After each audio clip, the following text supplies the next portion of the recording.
Number 1076۔ اس clip میں قرآن پاک کی سورہ قصص کی آیت نمبر 47 سے 48 تک کی تلاوت، ترجمہ اور تفسیر قرآن صراط الجنان آپ سماعت فرمائیں گے۔ بسم اللہ الرحمن الرحیم۔ ترجمہ، اللہ کے نام سے شروع جو نہایت مہربان رحمت والا ہے۔ وَلَوْلَا أَن تُصِيبَهُم مُّصِيبَةٌ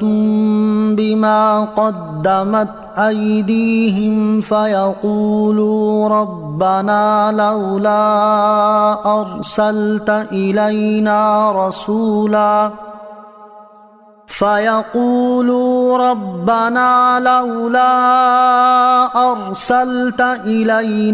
رَسُولًا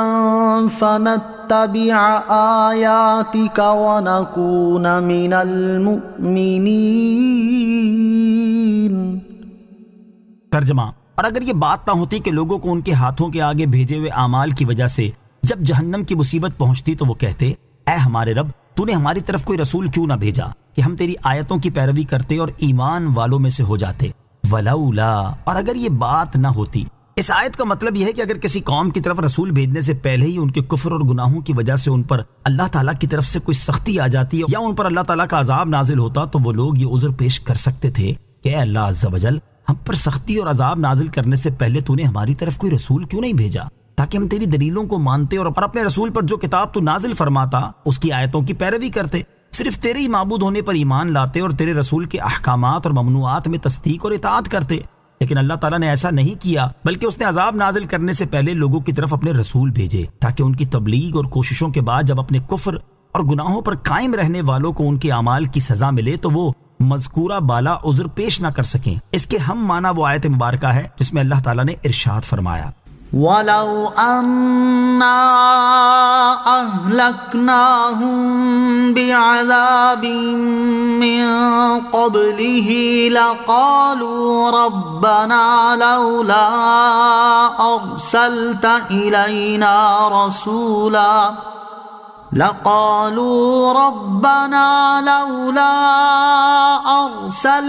إِلَيْنَا رَسُولًا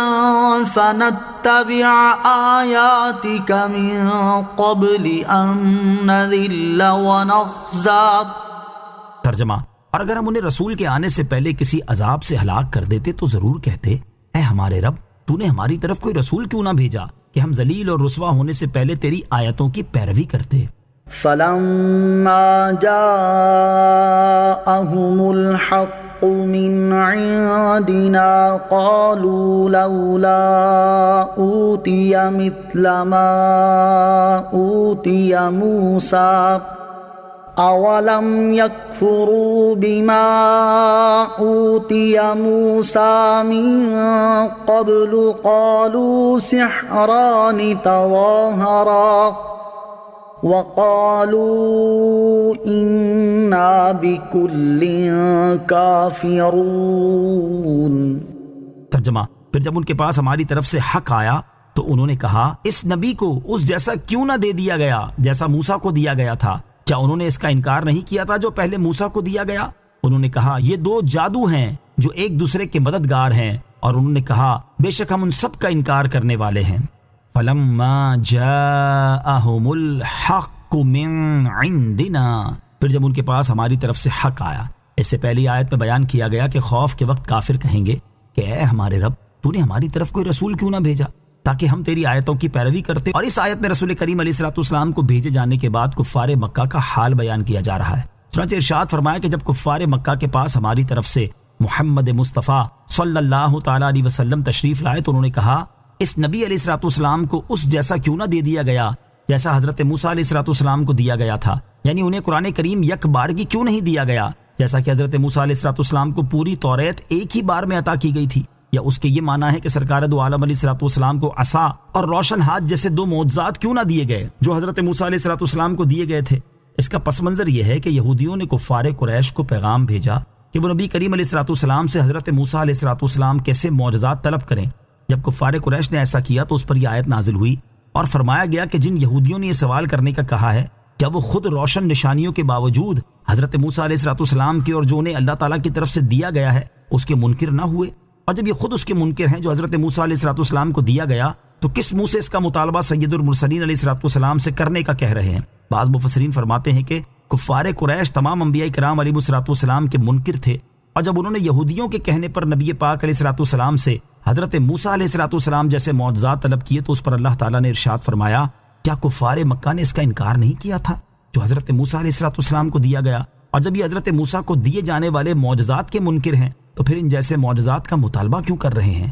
قالوا سحران، انہوں نے کہا تھا کہ یہ 2 جادو ہیں۔ مکہ کے مشرکین نے مدینہ کے یہودی سرداروں کے پاس قاصد بھیج کر دریافت کیا کہ محمد مصطفیٰ علیہ السلام کے بارے میں سابقہ کتابوں میں کوئی خبر ہے؟ انہوں نے جواب دیا کہ ہاں، حضور اقدس علیہ السلام کی نعت و صفت ان کی کتاب توریت میں موجود ہے۔ جب یہ خبر کفار قریش کو پہنچی تو وہ توریت اور قرآن کے بارے میں کہنے لگے کہ یہ دونوں جادو ہیں اور ان میں سے ایک دوسرے کی مددگار ہے۔ قرآن مجید کی ایک دوسری قرات کے اعتبار سے معنی یہ ہوں گے کہ کفار نے کہا کہ حضرت موسیٰ علیہ السلام اور حضرت محمد علیہ السلام دونوں جادوگر ہیں اور ان میں سے ایک دوسرے کے معین و مددگار ہیں۔ مزید کفار مکہ نے یہ کہا کہ بے شک ہم تورات کے بھی منکر ہیں اور قرآن کے بھی، حضرت موسیٰ علیہ السلام کا بھی انکار کرتے ہیں اور محمد مصطفیٰ علیہ